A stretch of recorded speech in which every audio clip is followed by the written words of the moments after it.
Bienvenidos de vuelta a la clase número 4 correspondiente al estudio de las culturas del intermedio temprano.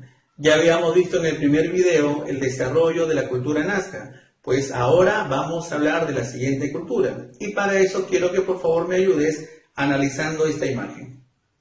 Por favor quiero que la observes, que me digas a quién representa, a quién representa esta imagen. ¿Ya lo analizaste? Estoy seguro que sí. Muy bien. Es el llamado señor de Zipán. Y si hablamos del señor de Zipán, significa que vamos a estudiar ahora la cultura mochica. Y para eso nos vamos a ubicar nuevamente ahora en nuestra línea de tiempo, para ver cuáles fueron los años en los cuales se desarrolló. Y podemos observar que esta gran cultura se desarrolló, ¿sí?, conjuntamente con la cultura nazca. Lógicamente, un poquito más acá, posterior, aproximadamente entre el año del 100 al 800 después de Cristo. Ahora vamos a ubicarnos en el espacio geográfico, en donde se encontraron estos vestigios de esta gran cultura. Y nos vamos hasta la parte norte del Perú, específicamente hasta La Libertad. Y ahí, en el río Moche, en el valle del río Moche, Max Uhle, nuevamente en el año de 1909, será el que descubrirá esta zona arqueológica y lo va a llamar Moche por el lugar, por el valle de Moche, ¿sí? Pero a la vez también se va a llamar Mochica por el lenguaje de la gente que vivió en ese tiempo. Mochica, la cultura mochica en su apogeo también se desarrolló en la parte norte en Piura, como en el sur por Ancash. Muy bien, hay que señalar que aunque la cultura mochica es uno solo, pero habían dos señoríos, ¿sí? Una sola cultura, una sola influencia, pero con dos señoríos diferentes. Por eso hablamos de Mochica del Norte y Mochica del Sur.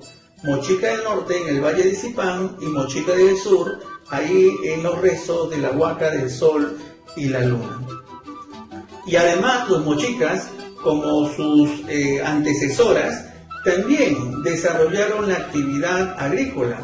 Y para eso, en el valle, por los ríos cercanos en donde ellos habitaban, hicieron grandes acueductos, grandes canales, ¿sí?, grandes puquios en donde almacenaban el agua de los ríos y aprovechaban ese recurso para regar sus tierras. Por eso, por esa gran tecnología que ellos hacían, a los mochicas también se les considera como los grandes ingenieros hidráulicos. Y entre los principales frutos que ellos cultivaron, encontramos ahí el maíz morado, tubérculos, maní, frutos, algodón también. Además también domesticaron animales como el cuy, como el pato, como la vizcarra. También, por estar en la costa, se dedicaron a la pesca a través de los caballitos de Totora, que ya vamos a hablar un poquito más de eso posteriormente. Como toda sociedad andina, la cultura mochica también se va a caracterizar por ser una sociedad clasista. Y arriba de esta sociedad, arriba de este señorío, va a estar la figura del sequich. El sequich es el señor Moche, ¿sí? Abajo van a estar los sacerdotes, los encargados de ser los mediadores entre el pueblo y los dioses.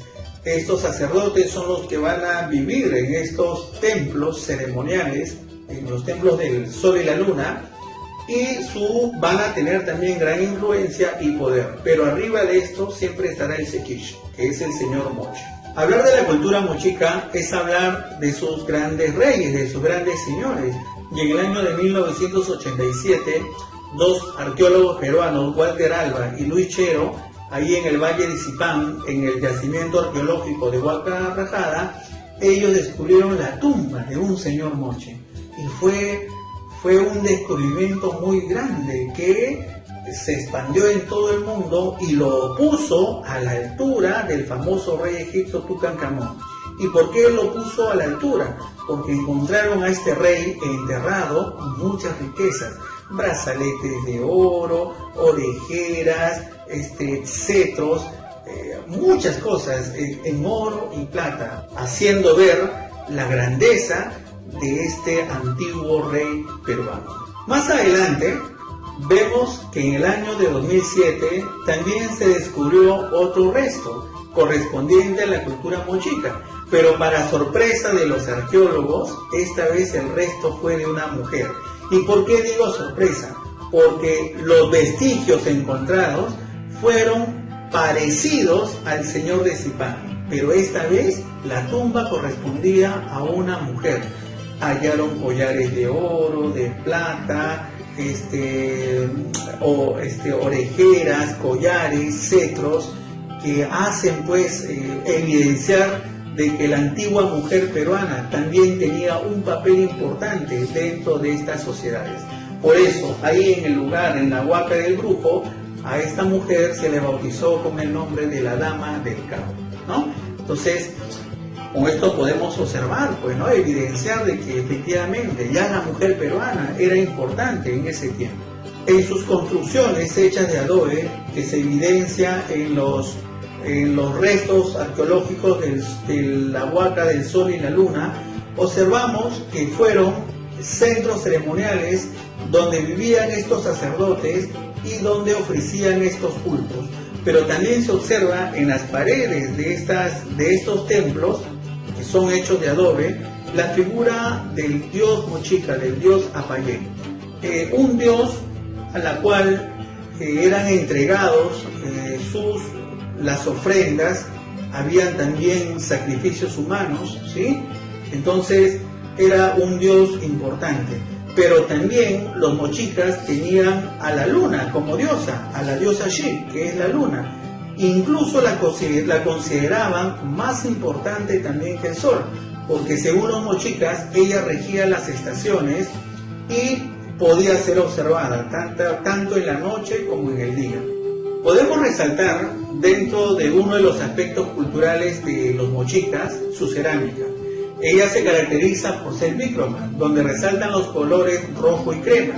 Así también las representaciones de estas cerámicas son de diferentes modos de vida de la gente, ¿no? Hay representaciones en cerámica de sus luchas, hay representaciones de su vida social, cotidiana, incluso hay representaciones de intimidad de los mochicas, los famosos huacos eróticos. Pero ahora se ha estudiado de que estos huacos eróticos en sí lo que representan no es que los mochicas sean mañosos, sino que evidenciaban o querían representar la fecundidad del hombre antiguo. También dentro de esta cerámica encontramos los famosos huacos retratos, porque en esos huacos pues están grabado la figura, esculpido las figuras, los rostros humanos de los mochicas en jarrones, ¿sí? de doble estribo, de un pico, ¿sí? Y también grabado ahí en esas cerámicas la famosa escritura payariforme, que según Rafael Larco Joyle dice de que cada payarcito representado en estas cerámicas, cada payarcito tiene una especie de puntos que simbolizan un código, y este código evidencia una protoescritura. Es decir, se puede decir que los mochicas conocían pues su escritura, por eso se le llama la escritura payariforme, porque es una especie de códigos, ¿no? Que, bueno, hoy en día todavía no se conoce mucho a profundidad, pero según Rafael Larco Joyle, eso es un tipo de escritura grabado ahí en la cerámica mochica. Y no solamente los mochicas fueron detallistas en la cerámica, sino también trabajaron con el oro, con la plata, con el bronce. Por eso ellos fueron reconocidos como los mejores metalúrgicas de América en esa época, ¿no? Y nosotros, ¿cómo podemos evidenciar de que fue así? Porque los ornamentos que se hallaron en la tumba del señor de Zipán, como en la Dama del Cabo, se evidencia esta gran tecnología de poder aliar estos metales y poder hacer estas grandes obras, estos collares, estos centros, estas orejeras, es producto pues de un alto conocimiento en la metalurgia. Y así como los mochicas fueron detallistas tanto en la cerámica, donde representaban parte de su vida, en la metalurgia, donde sobresalieron en hacer estas grandes aleaciones de metales para hacer grandes ornamentos, así también fueron grandes navegantes. Y estos caballitos de Totora pues les sirvió a los hombres de Moche para navegar por el sur hasta Ecuador, por el norte hasta Ecuador y por el sur hasta Chile, donde adquirían algunos metales para hacer su aleación, así también para navegar y para pescar.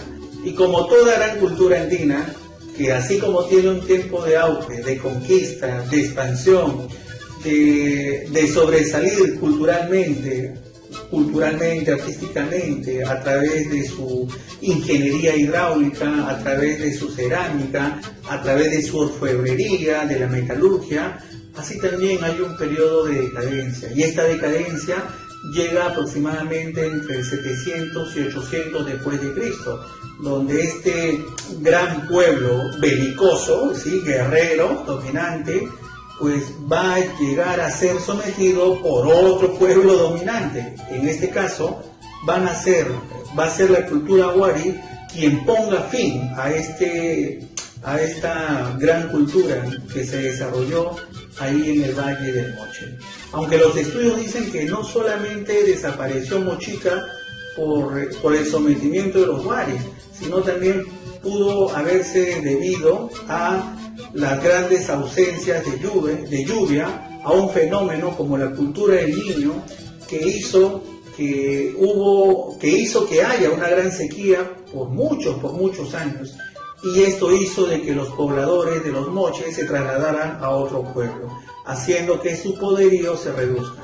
Y cuando el poderío lógicamente es reducido, es más fácil el sometimiento de una cultura, ¿no?, del Imperio Wari. Muy bien, entonces hasta acá hemos estudiado tanto la cultura nazca como la cultura mochica, y conclusiones que podemos sacar es que cada vez vemos que los peruanos se van desarrollando un poquito más en diferentes actividades, ¿no? Van llegando a la perfección en diversas técnicas. Y si bien es cierto de que los mochicas como sociedad va a desaparecer porque va a ser integrada, anexada al gran imperio Wari, pues no desaparecerá totalmente, sino que su influencia cultural va a influenciar en los trabajos que hagan los Waris, que eso lo vamos a conocer en la próxima clase. Entonces, ahí te dejo tu actividad en el SEA Web. Conmigo será hasta la próxima semana, ¿sí? Cuídate mucho y nos vemos.